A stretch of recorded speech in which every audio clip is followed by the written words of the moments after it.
Well, we're going to give it a shot. See if...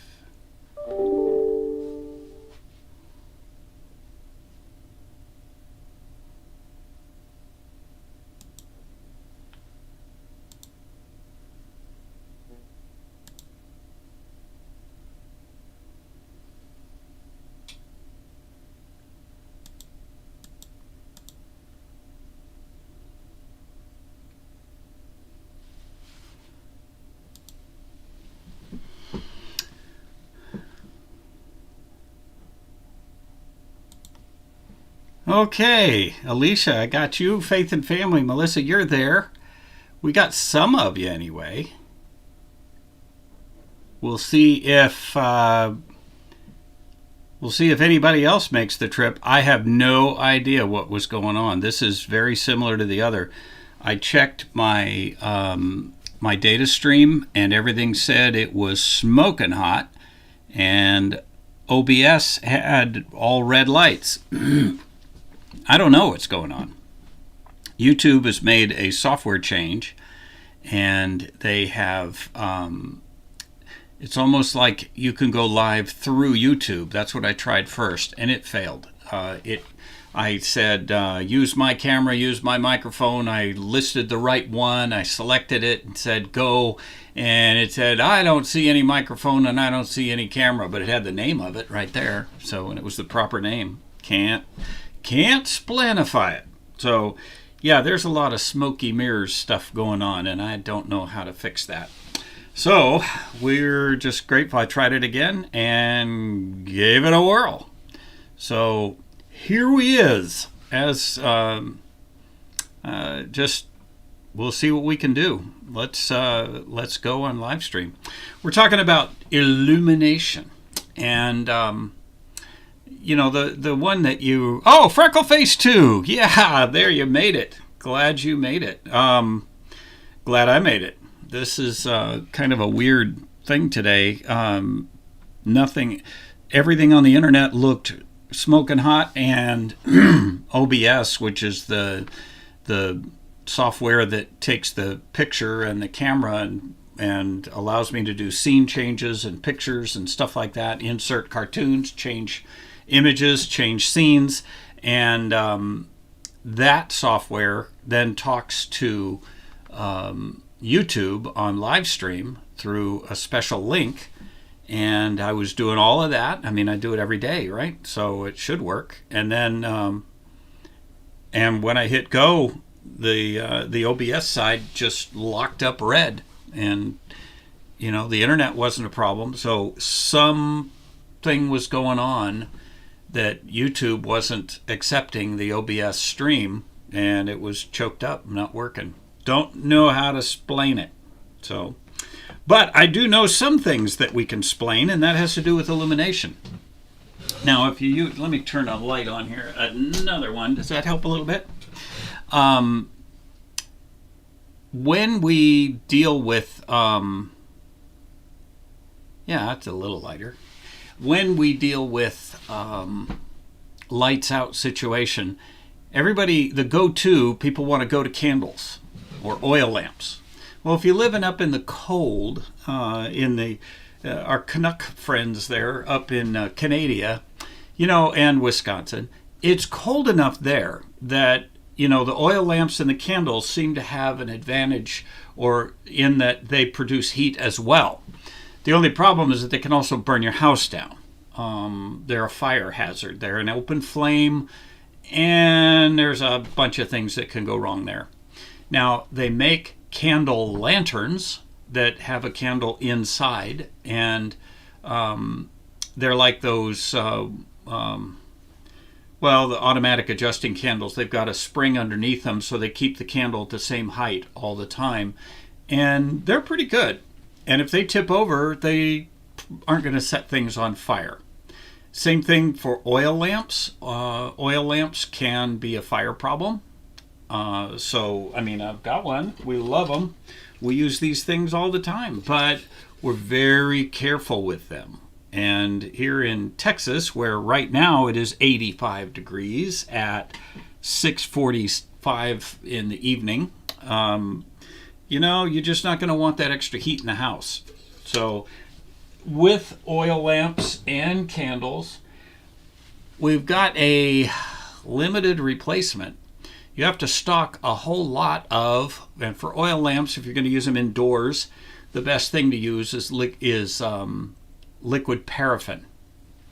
And it burns cleaner than kerosene.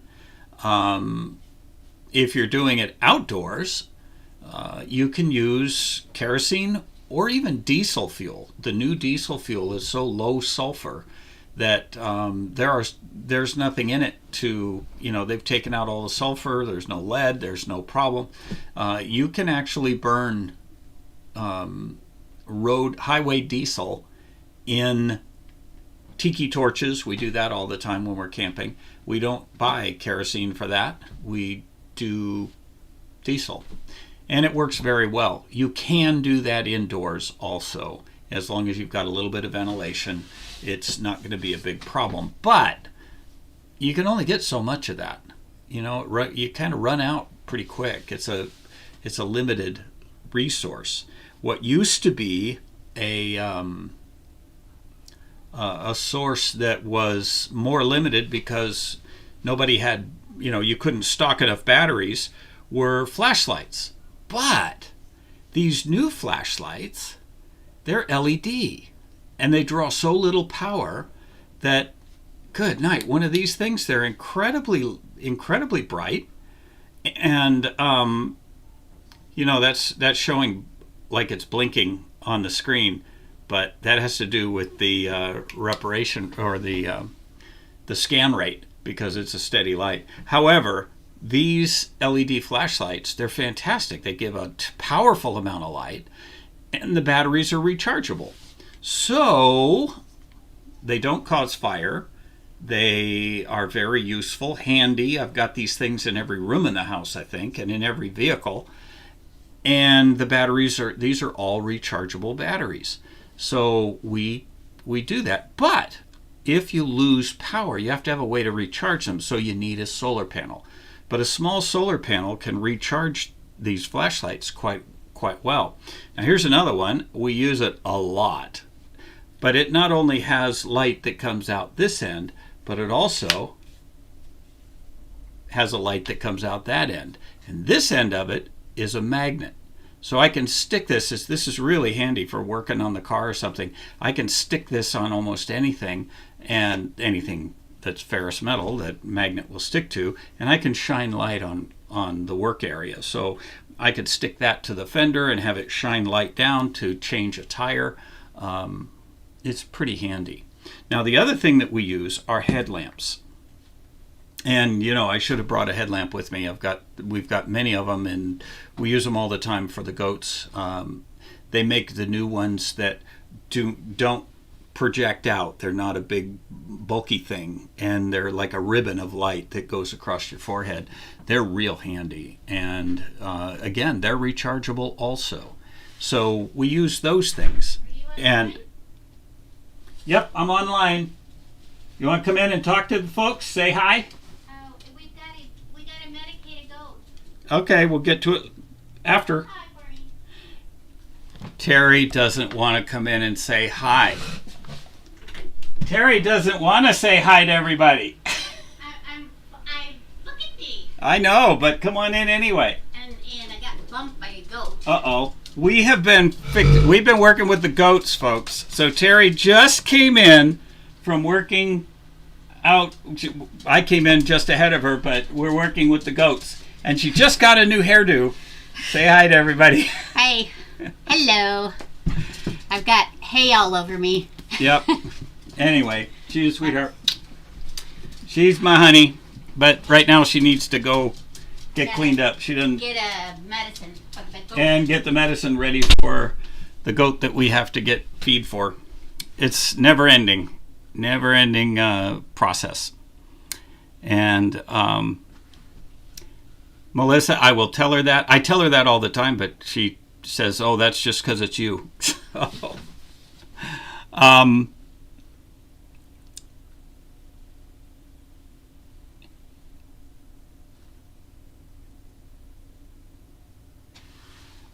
Okay. Where were we? We're talking about the flashlights and the headbands. And those headband lights are really handy. They're very useful because it frees up both hands. And anywhere you look, you've got the light shining there. And they're very good. And they're rechargeable. But if you go LED lights with rechargeable LED lights, you need a way to charge them. And that doesn't mean plugging them into the wall. And you say, well, you got a USB charger. Well, that's got to be plugged in the wall. So you need a way to charge them. And I have this. You've probably seen these things. They are, they're a brick battery sort of, and they've got, you've got the USB ports at the back, and you can charge anything with these. You can run your cell phone with these. And this one has a solar panel on it. So if I put this out in the sun all day long, it'll recharge itself. So that is a help. But better than that is to have an actual large solar panel and to be able to charge these with that. And this one has another place right here where you plug a USB port and then plug it in with a USB cable, and it'll recharge it much faster than the solar panel will. So that's a good thing. But I can run things with this. This is like a battery, and that's good. Now, here's another one. Harbor Freight has changed a lot, and their prices are going up, and they're trying to compete with the big boys. I don't know that it's going to work, but some of their stuff is really awesome.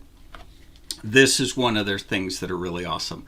This is an LED light that I won't even turn it on because it's so bright. This one light will light an entire room, and it has two settings. On the high setting, it's too bright, but on the low setting, it will flood an entire room with light, and that light will last 5 hours on this little thing fully charged. It also has a USB port on the back, so you can charge your phone with it. It can't recharge in the sun, but if you have a solar panel, you can plug a USB cable into this and recharge this thing during the day. So these are the things that we use that they're safe, they're reliable, and I like that for lighting. Those are my go-to things for lighting. So and I think that light was like $30 some, I think, or $27. Always get them on sale, but it's Braun, Braun, and this is one that rechargeable LED work light / battery bank. Contains a 3.7 volt 4.4 amp hour lithium ion battery. And these are fantastic. I'm sure they have other sizes but look at them, figure out what you got. This is the one that on low will last 5 hours on a charge.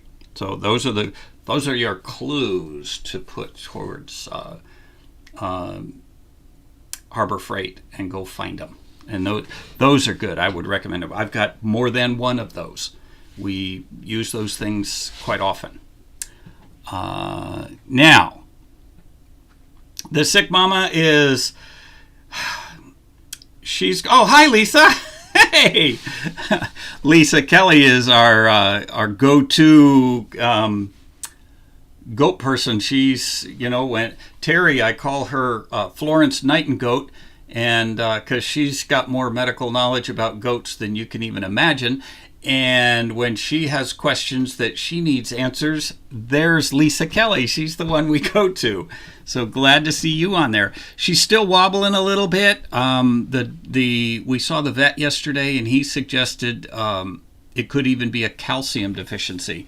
And we came home with some calcium, and we're giving her 60 milliliters of drenching calcium twice a day. And he said, you will know that. If that's it, you'll know within 2 days that she'll be all better, because it'll be like immediate bounce back. So we'll see how she's doing.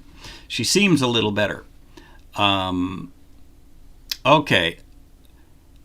Let me see. I'm looking at Harbor Freight is awesome. I hope they don't lose themselves trying to compete with DeWalt and Milwaukee and places like that. You know, solar lights, that's another good thing. They're pretty handy.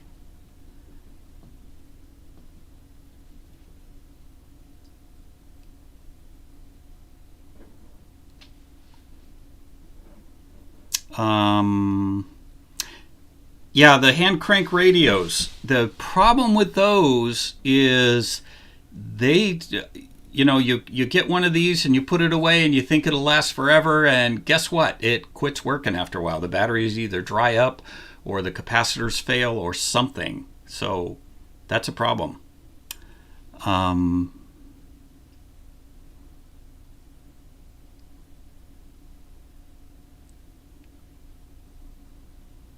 Somebody said, "Oh, Lisa, we will. We'll keep you posted."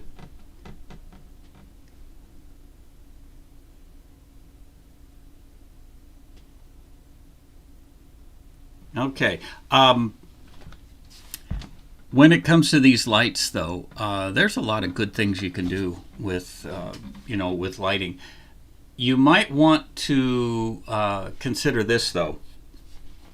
If we end up in some very, very difficult times that bring social disorder, you can define that how you will, and it becomes a time that you just don't want people to know where you are or that you have any resources to attract them.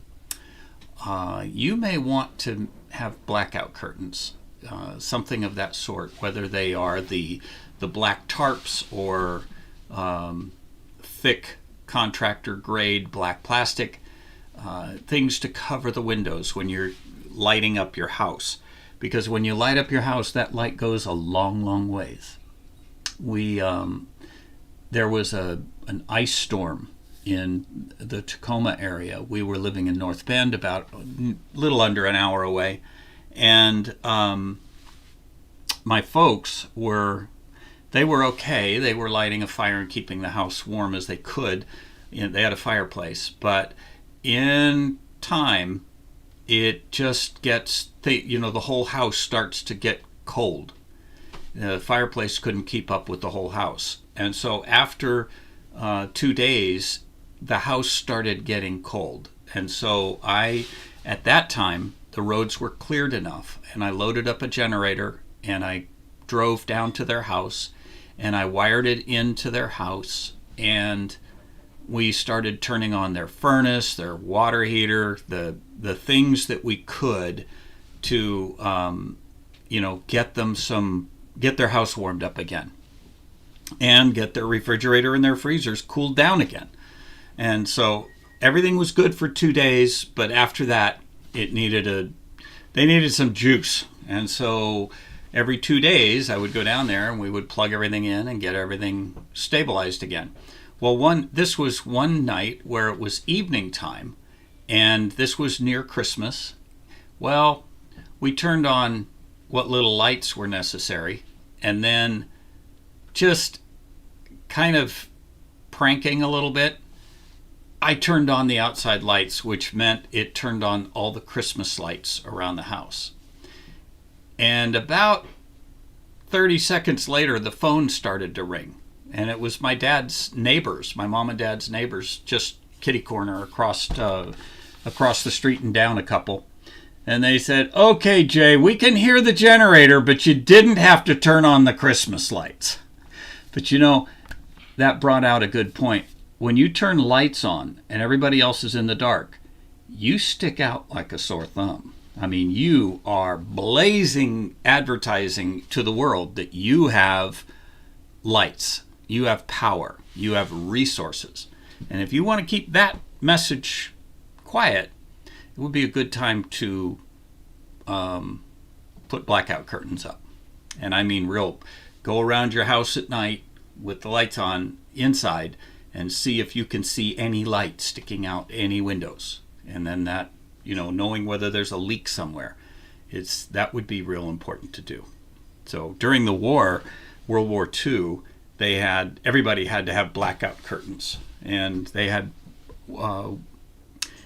what they call them, air raid wardens or something, and they would walk the streets and they would alert anybody that had any kind of light shining out of their house, because those lights would attract bombers that they would, bomb the lights. So anyway,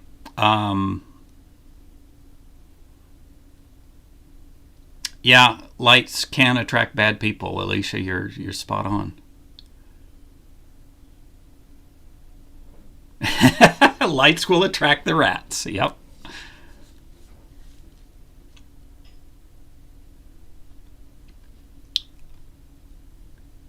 All right. Heavy brown wrapping paper would help, but that would still give the light would generally go through that as a soft glow, and that would be seen.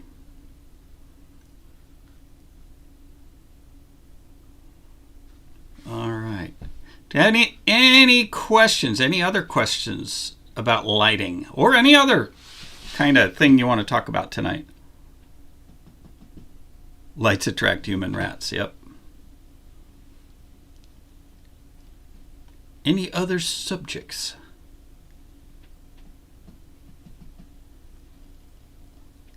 Our friends Lisa and Dana, they live up in that area that guy made a prison break, broke out of the prison bus. Yeah, it's I keep telling them they need to go out and catch that guy, because the reward on him is pretty high. But I think he's long gone, way before the news even woke up. So, cooling off chickens? Do you have hot chickens? We're up in the high 80s and 90s, and our chickens are okay, but that's the breed of chickens we have that are heat tolerant.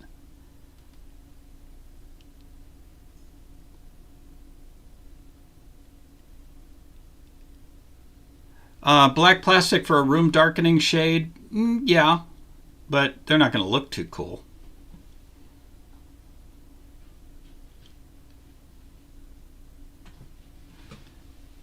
Yeah, they say, the mercury vapor lights or yard lighting and things like that, those don't tend to deter prowlers as much as motion sensors. The motion sensor lights are the criminal's nightmare. They hate those things, and because it calls attention to, hey, there's something going on over here, and that's not what they want. The two things that police say deter crime more than anything, number one is lights, especially motion lights, and the second is a barking dog. So, noises like breaking glass or a barking dog, any of those things are anathema to a crook. And then the other one is the lights. Heat and humidity for your chickens? Boy. I don't know. We don't have the problem because we have heat tolerant chickens. The best thing I know for heat and humidity for chickens is to put a fan in there. Not high, powerful fan, but just keep air circulating. How do you purify rain barrel water for human consumption? I really like those filters, those ceramic filters that are like the Berkey filters, and you can make your own, and they work very well. When you have water, when you're trying to purify water, the first thing you need to do is to clarify that water. Clarifying the water is to remove suspended solids. So if you hold that water up and it looks like tea, or it looks like, or it's green, or there's a color to it, those are suspended solids. And you can let it sit all day, all night. It'll look the same color because it's almost like dyed. It's not dyed. It is that there are little tiny particles of solid material that are floating around in that water, and they are suspended in the water, and they will not come out. What you need to do is use a clarifying agent. Alum, just like you use for cooking, is a very good clarifying agent. And you can buy alum from swimming pool supplies. They use that to clarify swimming pools. to make the water crystal clear. And you can buy it there much cheaper than you can buy it from McCormick, let me tell you. And using some of that diluted into water and stir it around in your murky water. I one time demonstrated that with a bucket of our pond water, and that pond water looked like pickle juice. It was so green, and it looked clear, you could see through it, but it was green, and it looked like tea, only it was green tea instead of brown tea. And those suspended particles would not come out of that suspension in that water. What the problem is that bacterias hide in the tiny little pores of those suspended solids. And by the time you've added enough chlorine to kill all the germs, you've also made the water toxic for humans. So you can't do that. The first thing you have to do is to clarify that water. And that's where you use a clarifier, a flocculant it's called. And it causes all of those particles to come and to stick together and then sink to the bottom. And I put it on time recording and showed it, so you had, the time was sped up greatly, and you could just watch all that green stuff just settle straight to the bottom. Now, after the water was clear, now you can clarify it, or now you can purify it. After it's clarified, then you can purify. And then it only takes like 16 drops of bleach per gallon of water, and you're good to go. And the way you can tell all of that, when you use chlorine to purify water, you put 16 drops per gallon, and you stir it up, and then let it sit. Now let it sit with a cap on it, and check it again in an hour or so. If you take the lid off and you can smell the slightest bit of chlorine, then the water has been purified. If you don't smell any chlorine, that means that the chlorine that you put in it has been used up against bacterial agents in the water. And so you add 16 more drops per gallon and do it again. Okay, give it another hour. And if you take the cap off after an hour and you've put 32 drops per gallon of chlorine and you don't smell any chlorine, you need to throw that water away and go find some that's safe to purify. So that's the rules for that kind of stuff. But rain barrel water, yeah, I'd get one of those kind of Berkey type filters and go for it.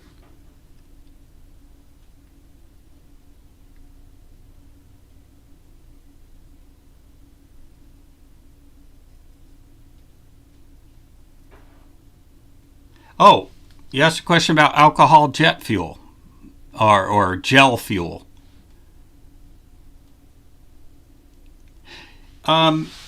Alcohol is perfectly clear or perfectly clean to use indoors. Those are those little Sterno cups, Sterno cans, gelled alcohol. They use those in restaurant work, in buffets.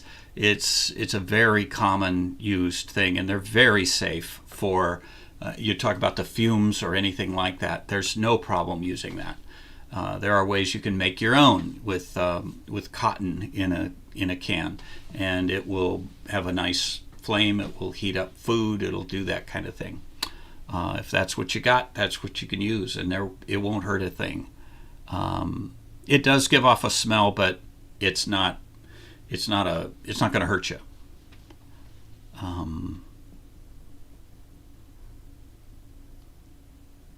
Yeah, nobody wants to drink those solids, Heidi. You're right. Heidi, you're right. Yeah, we use the same security system. Someone said whenever you go walking, you ought to bring friends. Smith & Wesson come to mind. They're good friends. Yeah, rain barrel water is very, very soft water. Yeah, they even use toilet paper roll and soak it in alcohol, and that becomes a good. Go. I need your help. Okay. It's past time. Okay. Folks, we got to go. I just got the Florence Nightingale just paged me. We have to go medicate a goat. It is that time, and we need to get that job done. So write your, and bear pepper spray too, yeah. Put comments down. Send some comments on this video. If you have any questions or questions you forgot to ask, or or topics for another one of these, and we'll try this again, and we will give it a whirl. Amen. Hey, thank you, everybody. Appreciate your patience. Sorry it took so long to get this thing going. YouTube and OBS has been giving us fits here, so I'm not sure what we're going to do to make it work, but we'll just keep trying, okay? Alrighty. Bless you guys, and we will catch you again next time. God bless.